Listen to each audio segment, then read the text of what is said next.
Bonsoir, Sunjata le Conquérant, comment allez-vous? Oui, bonsoir, cher frère Clara. Je vais très bien. Dieu merci. Et donc, on va vous laisser la Je parole. suis même en pleine circulation comme ça, et Dieu merci, le réseau est bon. Donc, je vais m'arrêter pour échanger un peu avec vous. Il n'y a pas de problème, avec plaisir. Je vous remercie de me donner la parole. Donc, il faut dire même que le sujet d'actualité du jour il va porter sur un seul point. Je suis plus précisément dans la zone ici entre Ferkessédougou, Ouangolodougou et puis une partie de la route qui va vers Pogo. Donc il était important pour moi de faire un compte rendu de la situation. Je vais m'appesantir plus précisément sur les grands projets en cours, c'est-à-dire le port sec et puis l'état des routes. Voilà. Donc il faut dire même que en ce moment, à Ferkessédougou, il y a le bitumage en cours de au moins une vingtaine de kilomètres de route dans la ville de Ferkessédougou. Donc ça, c'est un point qu'il est important de préciser. Il y a les travaux du port sec de Ferkessédougou qui sont en cours également, plus précisément sur le site de Dekoka. Et les travaux avancent très bien.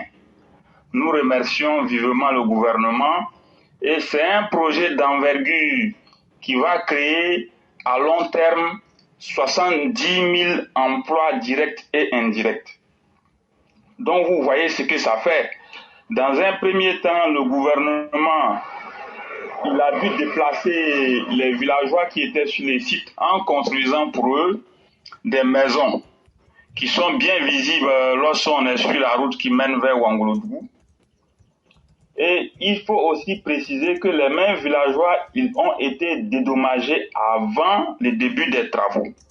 Donc les sites qui étaient prévus pour accueillir les villageois avec leurs maisons, les maisons sont terminées. Les villageois vont occuper ces maisons.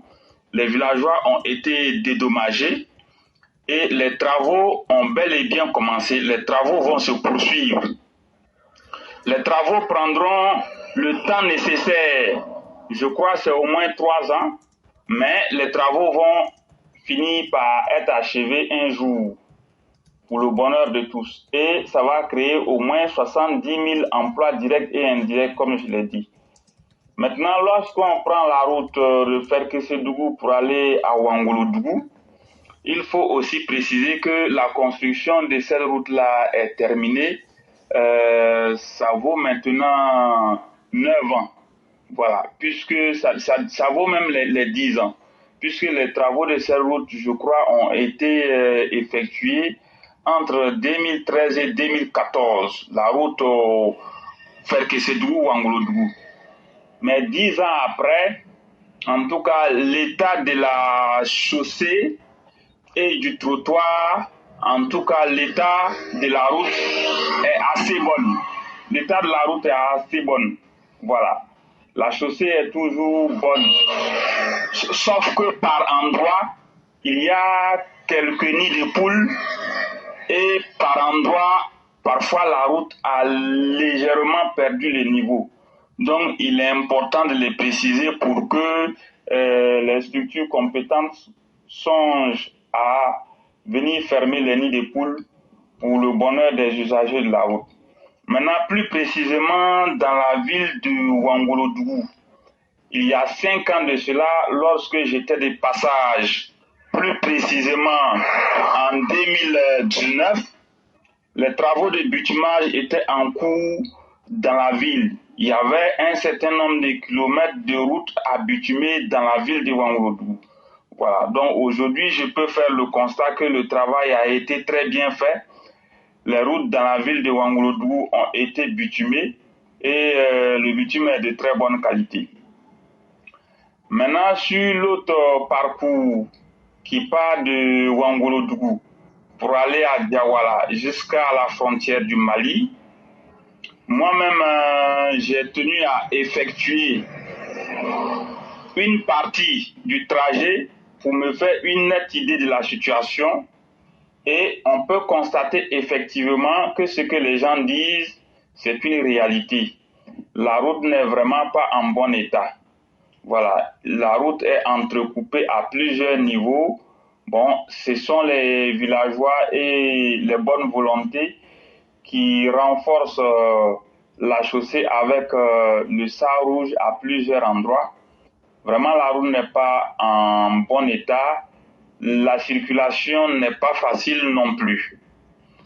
Donc, la dernière fois, nous avons eu à évoquer ce problème ici, mais ce qu'il convient de préciser, il y a de cela, je crois, quelques années, en 2022, le problème du bitumage et de la réhabilitation de cette route avait été abordé en Conseil des ministres. Voilà, il était prévu que la route qui part de Ouangoulo-Dougou, Diawala, port aux frontières Mali, soit réhabilitée bitumée. La route aussi qui part de Ouangoulo-Dougou jusqu'à l'Aliraba soit aussi réhabilitée et bitumée. Voilà. Mais toujours est-il qu'il y a des réalités, hein, parce que bitumer une route, ce n'est pas aussi facile comme de l'eau à boire. Il y a des réalités qui font certainement que les travaux retardent. Quelles sont ces réalités-là? Nous n'en savons pas plus, mais ce qu'il convient de préciser, comme j'ai eu à le dire l'autre jour, il est vraiment important, de penser à fermer les nids de poules et à arranger et renforcer les endroits où il y a le sable rouge pour que la route soit beaucoup plus simple à la circulation, de sorte à faciliter la situation pour tous. Sinon, ce n'est pas aussi évident que ça. Voilà, c'est une route d'utilité publique. Comme je l'ai dit, beaucoup de réalités peuvent faire que les travaux de réhabilitation de cette route retardent. Nous n'en savons pas plus. Nous ne sommes pas dans les secrets de Dieu. Mais comme je l'ai dit, le plus important en ce moment même, c'est de penser à faire quelque chose en attendant. Il faut trouver un palliatif de sorte que les gens arrivent à circuler en attendant que les choses se passent bien dans les années à venir. Voilà. Certainement et sûrement dans les années à venir, tout sera au top. Mais pour le moment, il faut que quelque chose soit fait pour faciliter la tâche à tout le monde. Donc, voici un peu ce que je peux dire. Si vous avez quelque chose à ajouter, je vous écoute. Merci infiniment, Sunjata le Conquérant. La première chose que je vais dire, c'est de vous remercier parce que c'est un peu un travail de l'AGEROUTE même que vous faites comme ça et des structures compétentes même qui devraient être aussi focalisées sur le suivi même du travail qui est fait. Parce que moi, je l'ai dit et je le répète, moi, vous ne me verrez jamais prendre quelque chose et puis poster pour dire Alassane Ouattara a fait point, il a fait route. Ce n'est pas ce qui m'intéresse. J'ai eu la chance de voir mieux que tout ça. Mais ce qui m'intéresse, c'est l'utilité dans le temps pour les citoyens là. C'est ça qui m'intéresse. Et c'est ce que tu es en train de faire là, en jouant sur la qualité. Parce que de la qualité, nous trouverons la durabilité. Et de cette durabilité, cela fera l'efficacité du travail à l'avantage des populations. Et cela va encore perpétuer l'image du président Ouattara dans les esprits. Voilà comment moi je vois les choses. Et donc, il faut que la qualité y soit. Il faut que le sérieux soit au rendez-vous de tous les grands travaux qui sont réalisés.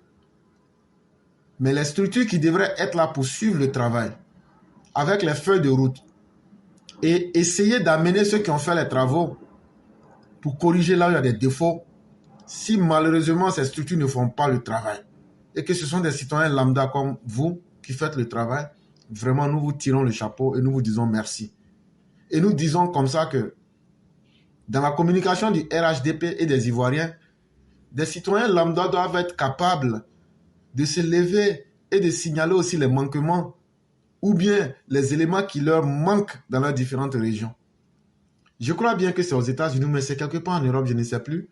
Mais ils ont développé une politique où ce sont des citoyens, quand tu arrives à dénoncer par exemple un nid de poule quelque part, il y a une application où tu signales là-dessus directement. On peut faire la même chose en Côte d'Ivoire. On ne vous donne pas de moyens. Vous le faites à travers les moyens que vous avez dans vos limites. Mais soit, nous-mêmes en tant que citoyens lambda, il faudrait qu'il y ait des Sundiata qui se lèvent avec honnêteté, bien sûr, pas dans le sens du dénigrement. Voilà, ça c'est clair aussi. On puisse faire ce travail-là pour que ça puisse aider nos parents ivoiriens en Côte d'Ivoire. Et aussi aider le gouvernement. Parce que l'image du président, c'est dans le travail qui a été fait. Plus ce travail-là, les générations à venir vont voir, ça va perpétuer le grand travail que le président Ouattara a fait. Ne soyons pas impressionnés par le résultat, mais soyons impressionnés par l'effet dans le temps. Et vraiment, merci de faire ce travail-là. Merci infiniment. Et on va vous laisser vaquer à vos occupations, tout en vous souhaitant un très bon retour du côté d'Abidjan. Et aussi, vous saluez tous nos parents du Nord et dites-leur surtout de ne pas accueillir les Burkinabés, les Maliens, parce qu'il y a des terroristes qui se cachent. Et aujourd'hui, les conséquences qu'ils posent dans le Nord, nous les connaissons. Et surtout, dites-leur aussi de signaler aux autorités tout ce qu'ils voient qui est inhabituel. C'est comme ça que l'autorité pourra les aider à sauver leur vie. C'est ce que je voulais ajouter. Je vous remercie beaucoup, vraiment merci beaucoup. Chacun fera de son mieux et nous pensons que les choses iront mieux. Je vous remercie. Excellente émission à tout le monde. Merci beaucoup et vous passez une excellente soirée.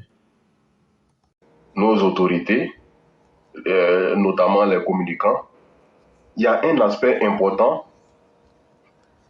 qu'ils oublient de mettre en exergue. La Côte d'Ivoire est un pays jeune. En vérité, plus de 70% de la population ivoirienne a moins de 30 ans, voire moins de 25 ans. Alors, cette frange non moins importante de la population, en réalité, ne connaît pas le président de la République. Éclaireur. La plupart des Ivoiriens, plus de 70% de la population, ils voient le président, mais ils ne le connaissent pas. C'est nous autres là qui connaissons le président. Alors, je n'ai jamais compris pourquoi, dans le dispositif communicationnel de nos gars là, ils n'ont jamais remis au goût du jour toutes les séances de travail du président de la République lorsqu'il était Premier ministre. C'est-à-dire sortir ses séances de travail, ses interviews, ses visites sur le terrain, ses rencontres, ses séances de travail avec le président Houphouët-Boigny et autres. J'ai jamais compris pourquoi ils n'ont jamais exhumé tous ces documents audiovisuels qui je suis sûr, croupissent au fond d'une malle dans les archives de la RTI là-bas. Mais c'est incroyable. C'est incroyable. Depuis la nomination du président de la République en tant que gouverneur de la Banque centrale, les archives audiovisuelles existent bel et bien.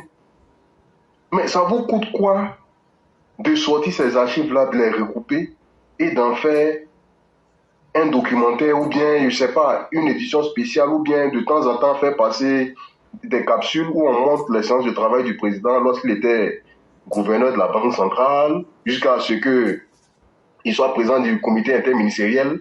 Déjà même sa nomination même en tant que président du comité interministériel, ses séances de travail, ses interviews, ses audiences, ses séances de travail avec le président Houphouët-Boigny et consorts, toutes les activités, retracer toutes ces activités en tant que Premier ministre et autres, pour que les gens voient ce que le monsieur a fait, dans quel contexte il a été nommé, quelles sont les activités qu'il a menées, jusqu'à ce qu'il redresse le navire Ivoire. Je ne comprends pas. On a l'impression que, en tout cas pour les plus jeunes, ils ont vu le président en 2011 ou en 2010, et puis bon, voilà quoi, ils ont pris le train en marche, mais ils ne savent pas véritablement d'où nous venons. Donc, vraiment, moi, par ton canal, j'aimerais exhorter nos communicants là à cesser de penser que le travail de communicant est une sinécure et qu'ils se mettent véritablement au travail. Les archives, elles sont faites pour être exploitées. Donc, éclaireur, voilà un peu la proposition que j'aimerais faire. Et j'aimerais que vraiment ça puisse tomber dans l'oreille de personnes vraiment qui ont envie de travailler pour le président et pour la Côte d'Ivoire. Parce qu'il faut qu'on voit en amont pour savoir où on est aujourd'hui. Voilà un peu la proposition que j'aimerais faire. Voilà. Merci beaucoup. Quand vous dites communicant, vous parlez des personnes qui parlent sur le net ou bien vous parlez des communicants officiels de l'État de Côte d'Ivoire actuellement? Bon, déjà, moi je parle déjà des communicants officiels de l'État de Côte d'Ivoire dans un premier temps, parce que c'est eux qui touchent de l'argent pour ça, ils sont payés pour ça. Et véritablement, ils touchent de l'argent pour ça, mais on dirait que ce poste est une sinécure pour eux. Ce sont les bénévoles comme toi et autres qui vraiment se tapent le boulot véritable sur le terrain. Donc, même si toi-même, si toi tu as pu avoir accès aux archives qui sommeillent dans les malles de la RTI là-bas, quelque part dans la poussière, les exhumer, les traiter, les recouper et puis les diffuser pour que véritablement les gens se rendent compte que ce monsieur-là, c'est un bijou. Vraiment, moi, je vous serai reconnaissant. Et je sais que la majorité des Ivoiriens, vous serez reconnaissants. Parce que c'est pas possible. Il y a un vide pas possible sur le parcours du président. C'est pas bon. Le boucher de la ville a bien dit qu'un homme, quand il marche, il laisse des traces. Et le président de la République a laissé des marques indélébiles dans son parcours sur la scène politique en Côte d'Ivoire. Mais on a l'impression que le président est quitté de nulle part et il est arrivé. Mais c'est pas vrai. Les archives existent. Il faut les exhumer, les mettre au goût du jour, les recouper et les diffuser. C'est pas possible. Est-ce que pour faire ça, on a besoin d'aller faire Polytechnique à Paris pour faire ça? Il suffit d'avoir un esprit d'innovation, un esprit d'anticipation, parce que c'est tout ça aussi la communication. Voilà. Donc voilà un peu la proposition que j'aimerais faire aujourd'hui. Et vraiment, j'aimerais t'inviter à le faire. Si tant est que tu as des ressources pour avoir des archives, des archives nationales de la RTI, parce que la RTI a de la mémoire. C'est parce qu'il manque à la RTI la mémoire. Il y a beaucoup d'archives documentaires audiovisuelles qui sommeillent dans les bureaux là-bas. Donc il faut les exhumer, les recouper, puis faire un documentaire ou bien des capsules. Je ne sais pas, après chaque journal de 20 heures, montrer telle activité du Premier ministre, du président de la République, quand il était Premier ministre, avec le président de la République, Houphouët-Boigny, avec tel ambassadeur. Tu vois ce que je veux dire, les reportages là, voilà. Pour que les gens sachent d'où on vient. Et le contexte dans lequel il a été appelé par le président de la République. Et montrer même les interviews du président Félix Houphouët-Boigny parlant même de son Premier ministre Alassane Ouattara et autres. Il y a tellement de matière à travailler, mais les gens ne foutent rien. Ils ne foutent rien. Donc voilà un peu, c'est un coup de gueule, un cri de cœur, et puis bon voilà, une exhortation quoi. Ce que vous dites, voilà un peu. C'est un travail important parce que il faut apprendre à construire les modèles. Ouais, voilà. C'est tout. Exactement. Mais malheureusement, c'est en Afrique qu'on n'a pas compris cela. Vous pensez que la démocratie est parfaite? Non, la démocratie n'est pas parfaite, comme toute œuvre humaine. Mais quand on sait faire la promotion de quelque chose, ça finit par devenir une valeur universelle. Surtout quand on a un homme exceptionnel. Vous voyez chez les Blancs, quand tu vas à Paris au Panthéon, là. Exactement. Ceux qu'on met là-bas, là, ce ne sont pas les meilleures personnes qu'on met là-bas, mais ce sont les personnes qui ont été utiles. Exactement. Et quand le peuple, quand on tue la mémoire du peuple dans l'amusement et dans l'oubli, c'est le plus grand crime qu'on commet. Vraiment. Et c'est ce que j'ai toujours dit ici quand je prends un peu l'histoire de l'Atlantide. Je dis non. Si l'eau a détruit l'Atlantide, ce qui va détruire notre civilisation et notre mémoire, c'est l'amusement et puis l'irresponsabilité.